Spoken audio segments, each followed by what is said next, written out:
reached out to a lot of students, and one of the things I've asked, especially some of the seniors, is how do you get closure? And I asked them that because I wanted to know how they were processing that for themselves. They're extraordinary people with extraordinary empathy and compassion and insight.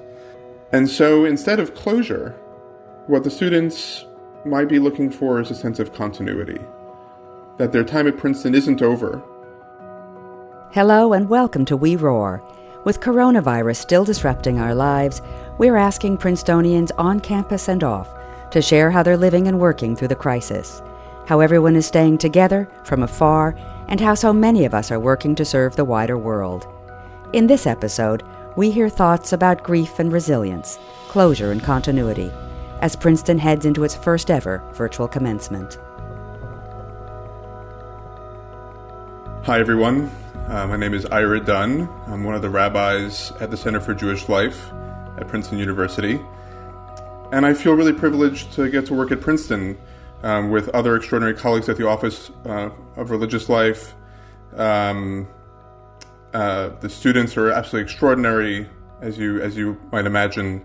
I am routinely inspired and impressed by them, not just by their intelligence, but also by their compassion, their thoughtfulness, their empathy. And so that's what I do. I really focus one-on-one on building relationships and being a part of people's lives as much as possible. And you can maintain so much connection and closeness even over Zoom. In fact, I might say that either the fellowships or those moments with emailing or Zooming with or speaking with on the phone students are the highlights of my week. Because it's hard to be in isolation. It is just very hard, especially for people who are extroverted, who get their energy from being with other people. And so for extroverts like me, I find that being in community via Zoom, via phone, via text, via all the platforms and media that we have at our disposal has been a source of inspiration and energy, and I'm grateful for it.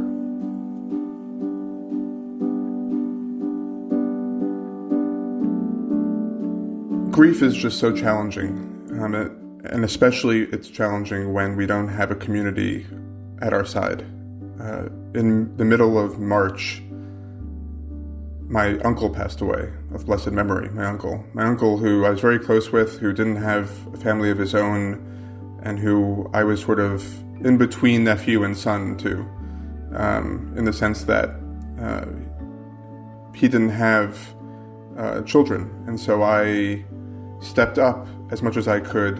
And when he passed away in the middle of March from cancer, we were only able to visit him one at a time because they were trying to socially distance in the hospice that he was in. When he passed away, we had to tell people they could not come to the funeral.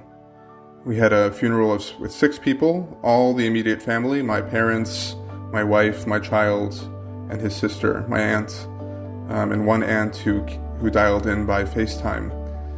And it was devastating to tell people they couldn't come. The instinct is when people are sad or grieving to come together. It's one of the most productive parts of sadness. And that is not possible in a time of social distancing. The other things is that there's always opportunity for people to go above and beyond. And the above and beyond really makes all the difference in the world. I really appreciated when my uncle passed away, the people who reached out, and then reached out again a couple of days later. I think everyone processes grief differently. Given social distancing, a screen does just fine for noticing how someone's doing. Just notice how they're doing in the screen. And be there with that person in active listening. And that will do a world of good. It has done a world of good for me.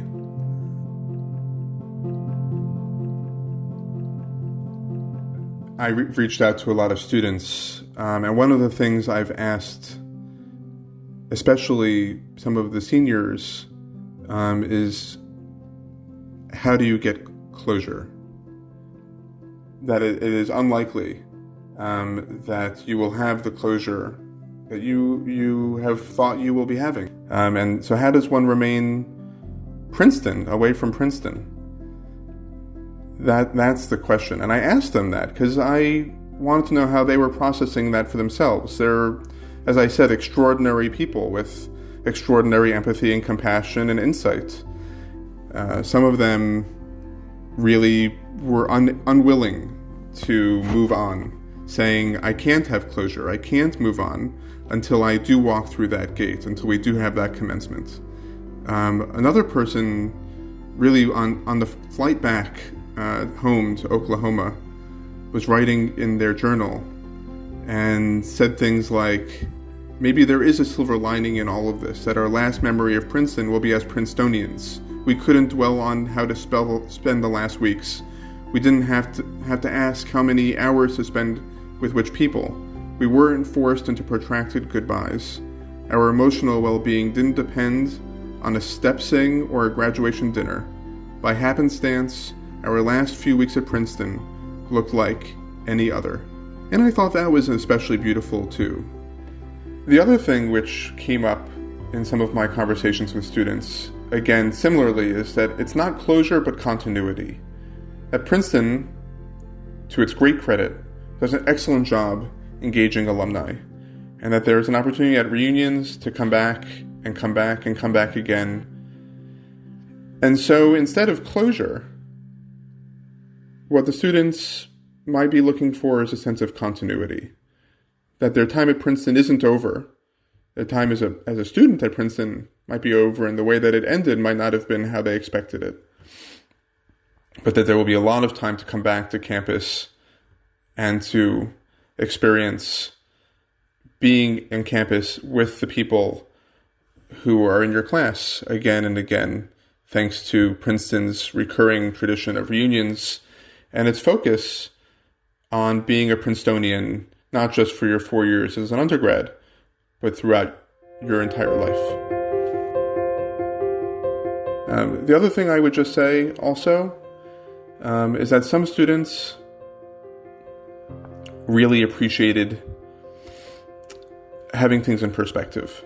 And this goes to the compassion and the empathy that they feel, that sometimes it's not about them and their Princeton experience, but actually, and this is embodying the informal motto, in service of the nation and humanity, that people are not actually that worried in some cases about their own closure, but are really worried about the devastation that's happening in our country and around the world. The people and families are being devastated both through the illness itself and economically. And not only just people out there, but also their fellow students, and sometimes they themselves. But for now, the focus, for many of them, is on the most needy. And that is inspiring. But at the end of it, we will come back to Princeton, and we will rejoice in the end of the Princeton diaspora, so to speak, when we all come back together.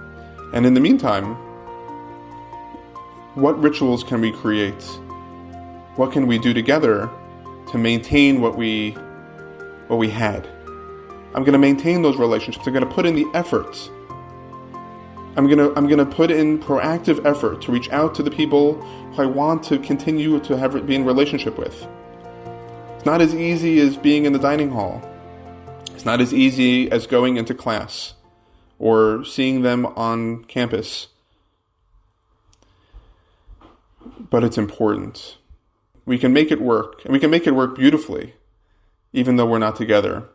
And all the while hoping that one day soon, we'll be back in exactly that wonderful place that we were once in.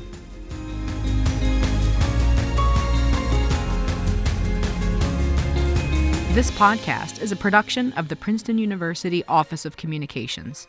The opinions expressed herein represent the views of the individuals involved, not those of the university.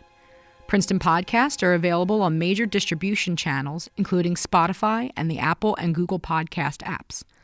If you have suggestions for future episodes or topics, please send them to podcasts@princeton.edu.